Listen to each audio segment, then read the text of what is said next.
आज का सेगमेंट, पहला सेगमेंट शुरू करते हैं जिसमें कि आज के ट्रेंडिंग स्टॉक्स पे बातचीत करेंगे। बहुत सारे शेयर पे नतीजे भी आए हैं, उनको भी शामिल करेंगे इसमें। कुछ एक ट्रेंडिंग स्टॉक्स जो कि गूगल में है वहाँ से हम ज़्यादातर शेयर पर लेते हैं, लेकिन हमारे चैट बॉक्स में जो आप लोग भर भर के सवाल भेज रहे हैं उस पर भी होगी बातचीत।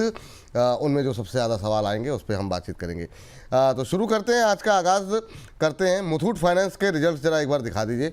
मुथूट फाइनेंस जो है आज शानदार मोमेंटम में कामकाज करता हुआ दिखाई दे रहा है नतीजों के बाद, और यहाँ पर हम देख रहे हैं कि अच्छी खासी मजबूती यहाँ पर देखने को मिल रही है। सर क्या टिप्पणी रहेगी इस पर? आप दोनों की टिप्पणी जानना चाहेंगे, श्रीकांत सर आपकी भी और प्रदीप सर आपकी भी, क्योंकि काफ़ी क्वेरीज भी थी मुथूट को लेकर के।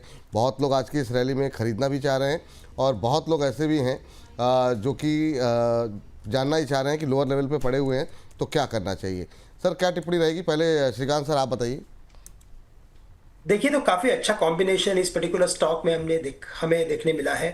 नंबर्स अच्छे आए हैं और जो ओवरऑल परफॉर्मेंस है सेक्टर का वो भी काफी अच्छा हो रहा है। गोल्ड के दामों में लगातार तेजी बनी है। जब तक ये तेजी बनी रहेगी या तो यहाँ से अगर कोई करेक्शन भी अगर आता है तो भी मुझे लगता है कि ये कंपनी के जो नंबर्स रहेंगे वो काफी स्ट्रांग रहेंगे। टेक्निकल पैटर्न की बात करें तो काफी ग्रेजुअली ये स्टॉक चला है। हालांकि आज के दिन में हमने एक बड़ी तेजी देखी है क्योंकि नंबर्स उतने आउटस्टैंडिंग थे। बट मैं यही कहूंगा कि कोई करेक्शन अगर आता है तो इसमें लॉन्ग की पोजीशंस बनाए। करेक्शन आएगा, गोल्ड की दामों में अगर करेक्शन आता है तो ये स्टॉक भी करेक्शन में आ सकता है। तकरीबन 3500-3600 के रेंज में इसे खरीदा जा सकता है। करंट लेवल से इसे अवॉइड करें क्योंकि काफी हायर लेवल्स पे खुला है। बट बाय ऑन डिप्स की स्ट्रैटेजी बनाए और हमें लगता है इवेंचुअली ये जो स्टॉक है वो 4000 के लेवल्स को भी क्रॉस करते हुए नजर आएगा। हाँ, ये बात है मुथूट फाइनेंस को लेकर के। प्रदीप सर आपकी टिप्पणी क्या रहेगी? शानदार नतीजे रहे, 87% के आसपास कंपनी का मुनाफा जो है वो बढ़ता हुआ दिखाई दिया है। आज 10% की तेज़ी, 2345 करोड़ रुपए कंपनी का मुनाफा रहा है। एनआईआई में 58% की ग्रोथ। आपकी टिप्पणी? बिल्कुल सर, मैं जो बताने वाला था श्रीकांत सर ने ऑलरेडी बता दिया है। मुझे भी लगता है कि ये ओवर वैल्यू पोजीशन में एक आ चुका है। इतना गैप अप हुआ है तो यहाँ पे नहीं बाय करना। आप बाइंग स्टार्ट ही कीजिए 3550 3450 के आसपास, उसी 100 पॉइंट के आसपास एक बार आप फ्रेश बाय कीजिए। एवरेज भी करके जा सकते हो और अगर पॉसिबल है यहाँ पे थोड़ा प्रॉफिट भी बुक कीजिए, क्योंकि लास्ट टाइम भी ऐसा हुआ था एक बार 2900 के आसपास रिजल्ट आया, उसके बाद गैप अप, फिर से हमने देखा कि 1-1.5 महीने में वो गैप फिल करने भी गया था। सो कहीं ना कहीं कंपनी बढ़िया है, लॉन्ग टर्म मिड टर्म के लिए भी आप बने रह सकते हो, लेकिन आज कल में एंट्री तो नहीं करना चाहिए। थोड़ा बहुत करेक्शंस अगेन बाउंस बैक करने के लिए रेडी होगा, लेकिन आज का जो उछाल है इस उछाल में अभी बाई नहीं करना चाहिए। चलिए ठीक है सर, उछाल में अभी बाय करने की गलती ना करें, ये सलाह आप लोगों के लिए निकल करके आ रही है। इस बीच जो है अगली कंपनी जो कि आज अच्छे मोमेंटम में दिखाई दे रही है, और अच्छे मोमेंटम से ज़्यादा रिजल्ट पे फोकस भी करते हैं। ये टिप्पणी ज़रा देखिए। काफ़ी दिनों से सर कैपिटल मार्केट पे हम फोकस कर रहे हैं, उससे जुड़े शेयरों पर। आज एनएसडीएल के नतीजे सर जो कल आए उस पर थोड़ी सी जानकारी चाहिए आपसे श्रीकांत सर। मुनाफा डबल डिजिट में बढ़ा है, 14% के आसपास की ग्रोथ देखने को मिली है। रेवेन्यू में भी 12% की ग्रोथ रही है। एबिटा 13% अप रहा है। मार्जिन्स भी फ्लैट रहे हैं, बल्कि थोड़े से इम्प्रूव ही हुए हैं। एनएसडीएल को लेकर के श्रीकांत सर क्या टिप्पणी आपकी? तो देखिए, एनएसडीएल में भी हमें लगता है कि इसमें एक कंसिस्टेंट तेजी बनी रहेगी बट काफी ग्रेजुअली ये स्टॉक बढ़ेगा। हमें लगता है कि ये जो 1050 के लेवल्स है, 1000 के आसपास एक बढ़िया सपोर्ट है। कोई भी करेक्शन अगर आता है, लंबी अवधि का अगर नजरिया हो और साथ ही साथ अगर कैपिटल मार्केट स्टॉक्स में अगर आपको इन्वेस्टमेंट करना हो तो उसमें से ये विकल्प एक हो सकता है। शॉर्ट टर्म ट्रेडर्स के लिए मैं कहूंगा कि 1000 और 1300 की रेंज बनी है, तो पॉसिबिलिटी है कि अगर तेजी बने और 1300 के करीब अगर ये स्टॉक अगर आए तो वहां पे कुछ लॉन्ग की पोजीशंस को आप लिक्विडेट कर सकते हो। करंट लेवल से तो मैं यही कहूंगा कि जो भी पोजीशन है इसमें हम होल्ड करके चल सकते हैं। ये बात यहाँ पर निकल करके आई है एनएसडीएल को लेकर के। और अगला कमेंट जो है लेते हैं खाने पीने की चीज़ों को लेकर के। कई बार बातचीत हुई है प्रदीप जी के साथ, और प्रदीप जी स्विगी पर तो और जोमेटो पे तो आपसे बात हुई है। जुबिलेंट फूड के रिजल्ट्स काफ़ी अच्छे रहे हैं। पिज़्ज़ा विज़ा खाते हैं आप सर? कैसा लगता है? सर कभी कभी कभी कभी अच्छा चलिए, नहीं लगता आप तो हेल्दी फूड खाने वाले लोग हैं। वो देख के लगता है आपको। ये मुनाफा देखिए जरा, 200% के आसपास बढ़ गया, 190% मुनाफा सीधे 64 करोड़ से बढ़ के 186 करोड़। जंक फूड खाने वालों की संख्या लगातार बढ़ रही है। रेवेन्यू में भी 20% की ग्रोथ, एबिटा 19% बढ़ करके 476 करोड़ रुपए और मार्जिन 20% के आसपास है। तो ये फिलहाल के लिए नतीजे आए हैं और धुआंधार रैली भी देखने को मिल रही है, 7.25% ऊपर। अब इस तरह की जब गैप अप ओपनिंग हो जाती है तो समस्या ये होती है क्या करें, क्योंकि काफ़ी बड़ी संख्या में लोग पूछते हैं खरीद लें, कुछ लोग ऐसे होते हैं जो कि निकलने का रास्ता ढूंढ रहे होते हैं। इन दोनों लोगों के लिए आपकी सलाह क्या रहेगी? सर मुझे लगता है कि जिनके पास अभी पोजीशन है अब बने रहिए। ये मंथली कैंडल पे ना एक बार एक ट्रिपल बॉटम फॉर्मेशन हो रहा है, कहीं ना कहीं 530 576 580 के आसपास से एक घूमा है स्टॉक और बाउंस बैक देने के लिए रेडी है स्टॉक। आपको अगेन 702 705 के आसपास मिल सकता है। जिनके पास पोजीशन है बने रहिए, फ्रेश बाय अभी मत कीजिए क्योंकि ऑलरेडी ऊपर है 7.5%। लेकिन जिनके पास एग्जिस्टिंग पोजीशन है आप बने रहिए। आपको एक बार प्रॉफिट बुक करना है इस काउंटर पे ऑलमोस्ट 680 से 700 के आसपास। चलिए, ये बात यहाँ पर निकल करके आई है, लेकिन इन सबके बीच में एक शेयर पे बात होगी और अगले 2 शेयर पे दोनों लोगों से राय मैं जानना चाहूँगा। एक तो सर श्रीकांत सर, वोडा पे कोई व्यू है आपका क्या? और जिस तरीके से आज 11 रुपये भी क्रॉस कर गया और 5-6 रुपये से हमारी कवरेज इस पर रही है और धीरे धीरे करके आज 11 रुपये का लेवल 11.8 तक का लेवल क्रॉस करता हुआ दिखाई दिया है। अब क्या करें, क्योंकि बड़ी बड़ी पोजीशन है सर। मतलब आप कमेंट बॉक्स में जो कमेंट आते हैं, सर 5 लाख शेयर लिए हुए हैं, कोई कहता है 50,000 शेयर लिए हुए हैं।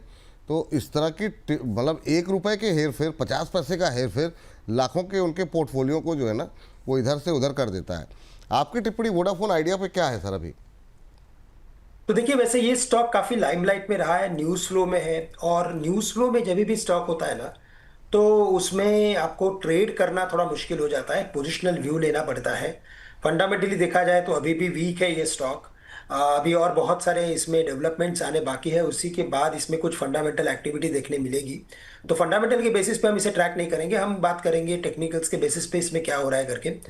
टेक्निकली अगर देखा जाए तो मुझे लग रहा है कि इसमें एक बड़ा सेल ऑफ हुआ था और ये जो सेल ऑफ हमने देखा था वो तकरीबन 19 रुपए से लेकर 6 रुपए तक ये स्टॉक गिरा था। उस पर्टिकुलर फॉल में वॉल्यूम्स बड़े, पॉजिटिव डाइवर्जेंस आया है।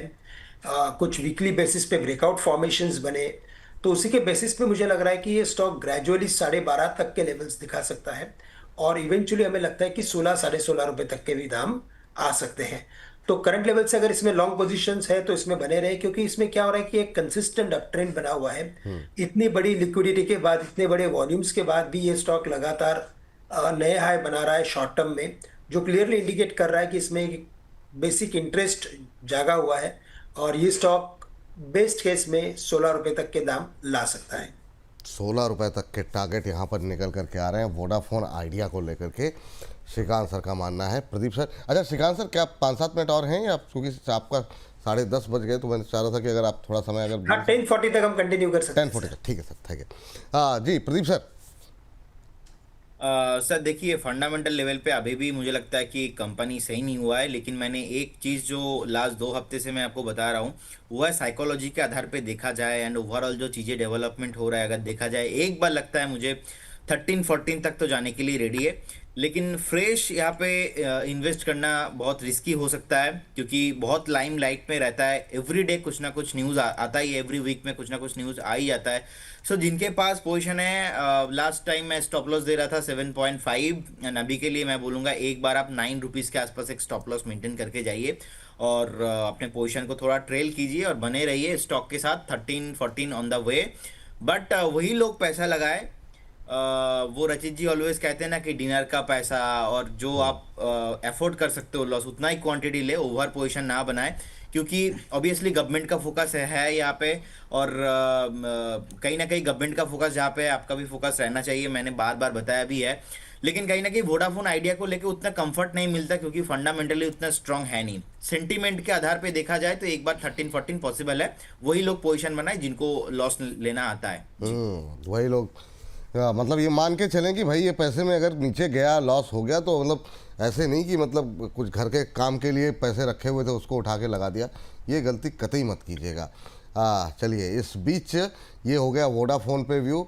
एक व्यू अब आप दोनों का एक साथ चाहेंगे, क्योंकि इस पर भी सर परसों से इतनी क्वेरीज हैं और इतने व्यूज़ आ रहे हैं कि क्या ही बोला जाए, लोग इतनी ज़्यादा ट्रोल भी कर रहे हैं। वो है ग्रो की लिस्टिंग सर हुई, और लिस्टिंग के बाद जो धुआंधार रैली रही, यहाँ पर भी लोगों ने बड़ी बड़ी क्वांटिटी ली है। कल मैं देख रहा था कमेंट, कल हमने इस पर एक सेगमेंट किया था, करीब प्रदीप सर के साथ ही किया था, और एक और हमारे एक्सपर्ट थे अविनाश जी। 60,000 से ज़्यादा लोगों ने उसको अब तक देख लिया और इतने सारे कमेंट हैं। श्रीकांत सर, अब आप ये बताइए क्या करें ग्रुप में? 142-43 आ चुका है, 9500 के आसपास का शेयर जो आईपीओ में था, लोग अभी भी खरीद रहे हैं। कल 156 पे लिया, कुछ लोगों ने पहले लिया और बाद में फिर कमेंट कर रहे हैं मैं तो बर्बाद हो गया, क्योंकि 156 पे लिया फिर वो 138 आ गया। तो फिर लोग हायर लेवल पे ले भी रहे हैं, फिर उनको रोना भी हो रहा है। अभी क्या करें 142-43 के आसपास? तो विपुल जी देखिए, वैसे हमने इस पर्टिकुलर कंपनी के आईपीओ को मैनेज किया था, तो हम इसके ऊपर टिप्पणी नहीं कर सकेंगे। लेकिन ओवरऑल क्योंकि रिस्ट्रिक्टेड लिस्ट में स्टॉक है, कोई बात नहीं। बट ओवरऑल हमें लगता है कि जो कैपिटल मार्केट से रिलेटेड स्टॉक्स हैं उनमें आने वाले कुछ सालों में बहुत ही अच्छे रिटर्न्स हमें देखने मिलेंगे। तो अगर आप यहाँ पे इन्वेस्टमेंट के बेसिस पे अगर कुछ खरीद रहे हो तो बिल्कुल उसमें बने रहे। कोई भी स्टॉक में जो भी स्टॉक्स कैपिटल मार्केट से रिलेटेड है, ऐसा हमें लगता है। और अगर वेरी शॉर्ट टर्म के व्यू के साथ आपको ट्रेड करना है तो जैसे प्रदीप जी कहते हैं वैसे आपको स्टॉप लॉसेस रखने बहुत जरूरी है। ठीक। चलिए ज़रा इस पर प्रदीप सर ज़रा अपनी टिप्पणी को थोड़ा सा दोहराइए, या फिर नए जो दर्शक हैं वो क्या करें, क्योंकि काफ़ी ज़्यादा, मुझे नहीं पता आपने कमेंट वगैरह देखे कि नहीं, आप तो कम देखते हैं, मैं तो देखता रहता हूँ। तो अभी क्या करना चाहिए, क्योंकि फिर से रिकवरी आ गई, जो 3800 पे जिनका आ गया था बेचारे अब थोड़ी सी राहत की सांस ले रहे होंगे। 150 के ऊपर भी लोगों ने लिया है, अभी भी लोग लेना चाह रहे हैं, 142 पे भी खरीद रहे हैं। नज़रिया क्या रखना चाहिए, स्ट्रेटजी क्या रखनी चाहिए अब? सर देखिए, 112-13 से ही स्टॉक लगभग चल ही रहा है, और लिस्टिंग के दिन ही हमने बताया था कि आपका स्टॉप लॉस 112 से 115 के आसपास होना चाहिए। और कहीं ना कहीं मैंने कल इसको ट्रेल किया 120 के आसपास। अब मुझे लगता है कि लास्ट टाइम जो एंजल वन के साथ भी हुआ था, एंजल वन का आईपीओ आया था, आने के बाद 1-2 हफ्ता थोड़ा बहुत कंसोलिडेशन किया, हम सब लोगों ने देखा कि कितना बढ़िया रिटर्न मिला है। ग्रो कैपिटल मार्केट रिलेटेड जो ऑलरेडी सिकंद जी ने बताया, मेरा भी सेम व्यू है, और मैंने कल पूरा डिस्क्लेमर और उसके साथ साथ मेरा व्यू भी बताया। मुझे लगता है कि 200 ऑन द वे है, लेकिन ऐसा ना हो जाए कि आपने 150 में इतना क्वांटिटी लिया, बाई चांस अगर 125 आता है तो आपका वही, आप बर्बाद हो जाएंगे। ऐसा वाला सीन नहीं होना चाहिए। कहीं ना कहीं मार्केट में वॉलेटिलिटी कंटिन्यू रहने वाला है, आपको थोड़ा नीचे आता है तब इन्वेस्ट करना चाहिए। वो लेवल रहेगा 130 से 135 के आसपास, या तो 130 से 135 के आसपास आता है तो 40% इन्वेस्ट कीजिए, 125 में आता है तो थोड़ा और 50% इन्वेस्ट कीजिए। ऐसे स्टैगर मनार पे इन्वेस्ट होना चाहिए। 115 के ऊपर, 112 के ऊपर, जब तक आईपीओ जो दिन का जो हाई है उस टाइम का, तो उसके ऊपर जब तक है तब तक मैं इसके अंदर हूँ। कुछ भी प्रॉब्लम मुझे अभी तक दिखाई नहीं लगता है। और कुछ कुछ स्टॉक्स विपुल जी ऐसे होता है जहाँ पे तो ट्रेडिंग बिल्कुल नहीं करना चाहिए, इन्वेस्टमेंट ही करना चाहिए। मैं तो डिस्क्लेमर देना चाहूँगा, हमारे मॉडल पोर्टफोलियो में भी है, और मैं नहीं बेचने वाला 200 के आगे। एटलीस्ट 200 के ऊपर एक बार रिव्यू करूंगा, और 1 साल 1.5 साल रखने वाला हूँ।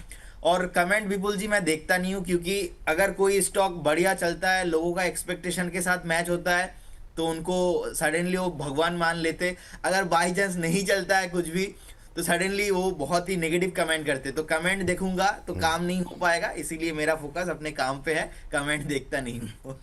जो आपने कहा, लोग जब चलता है तो लोग भगवान मान लेते हैं, आपको कभी लगा कि सर अपनी भगवान है वो जो है ना? सर नवाजुद्दीन हर हफ्ते में 2-3 बार लगता ही है ऐसा। वाह, बहुत शानदार। हाँ, तो हम लोग इसी के आसपास लेंगे। ये वोडाफोन और ग्रो पे बहुत क्वेरीज हैं आज।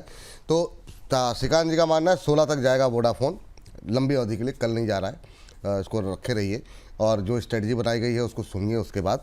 और ग्रो पर जो प्रदीप जी का मानना है नीचे आए तो थोड़ा थोड़ा करके आप ऐड कर सकते हैं, 200 तक के टारगेट। ये सर 1 साल का नज़रिया आप दे रहे हैं 6 महीने का नजरिया ले रहे हैं जो आपने अपने क्लाइंट्स को सजेस्ट किया? एक साल का व्यू है। अब द थिंग इज कि ऑलरेडी स्टॉक 2 दिन में इतना चला है, तो करेक्शन तो थोड़ा बनता ही है। करेक्शन में एक्यूमुलेट कीजिए, क्वांटिटी थोड़ा कम रखिए, तो 5-10 रुपीज मूवमेंट पे आपको ज्यादा परेशानी नहीं होगा। हाँ, ये बात है कि नीचे आने पे फिर मौका तो रहे, पता लगा सारे पैसे भी खत्म हो गए तो फिर समस्या हो जाएगी। तो अभी थोड़ा थोड़ा करके आप ले सकते हैं। थोड़ा सा लंबी अवधि का रखेंगे, ट्रेडिंग नज़रिया ना रखें। बाकी आप लोग रख रहे हैं तो आपकी मर्जी है, स्टॉप लॉस आपको सजेस्ट ही कर दिया गया है। चलिए आगे बढ़ते हैं और अगली कंपनी का रुख करते हैं और देखते हैं कि यहाँ पर क्या कुछ मोमेंटम देखने को मिल रहा है।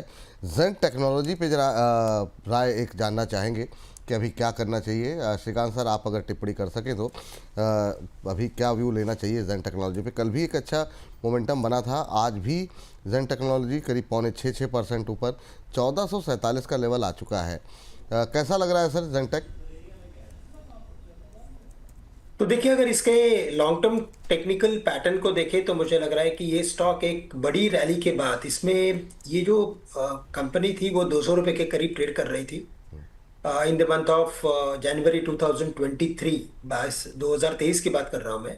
और फिर वहां से जो इसमें लगातार तेजी बनी, वो स्टॉक हो गया 2300 रुपये तक चला गया था, 2500 रुपये तक चला गया। अब इतनी बड़ी बड़ी तेजी में जो करेक्शन था वो कंप्लीटली मिसिंग था, और इसी वजह से मुझे लग रहा है कि अभी ये लॉन्ग टर्म करेक्शन में जा चुका है।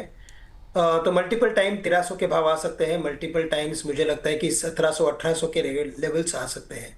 तो इसी रेंज में ट्रेड करते हुए नजर आएगा। लेकिन बढ़िया बात यह है कि अभी ये सपोर्ट पे अवेलेबल है, तो करंट लेवल से अगर एक शॉर्ट टर्म का व्यू हो तो बिल्कुल इसमें खरीदारी की जा सकती है।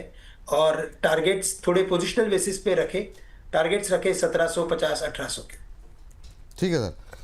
एक शेयर जो कि हम लोग हमारे छोटे शेयर वाले सेगमेंट में अक्सर डिस्कस करते हैं, उसके रिजल्ट्स आए हैं जीएमआर के।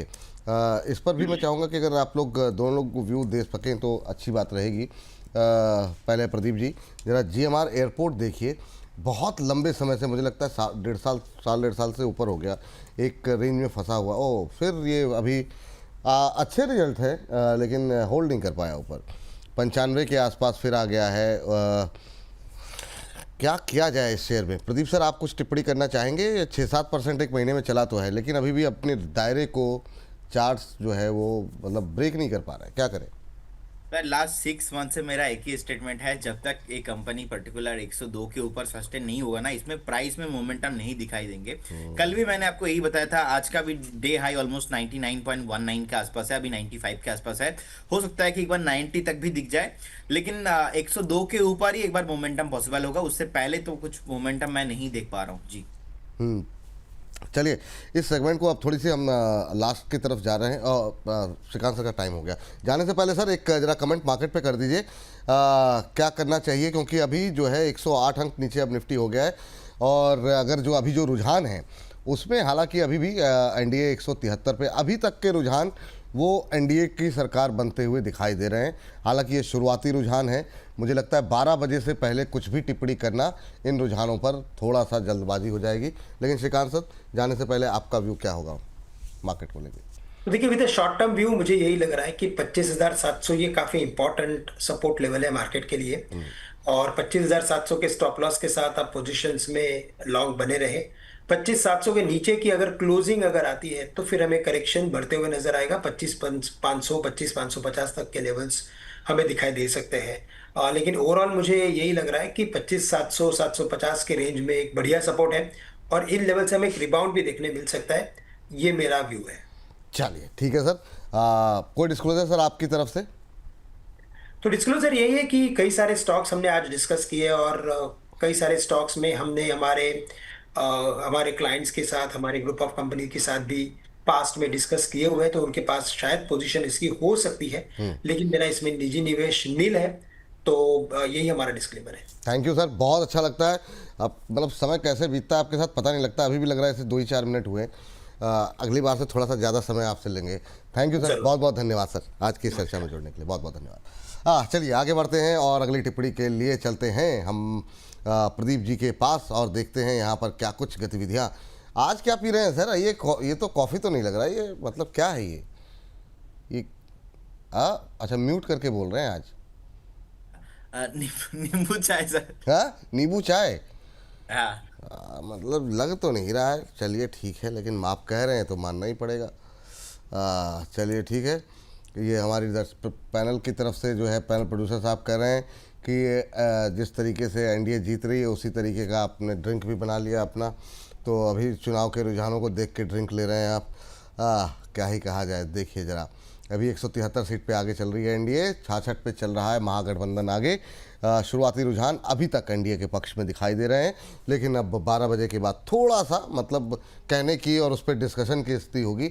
अभी थोड़ा सा जल्दबाजी हो जाएगी, लेकिन बाज़ार में प्रेशर बढ़ रहा है। अब 120 अंक नीचे, क्या यहाँ से कुछ सरप्राइज़ आने वाला है क्या, जो बाज़ार को अंदाज़ा लग रहा है? देखना होगा। आप सर, आज जो है 25,850 बचा नहीं पाया। इस सेगमेंट को समाप्त करने से पहले एक आध शेयर और लेंगे, लेकिन क्या टिप्पणी रहेगी सर मार्केट पे?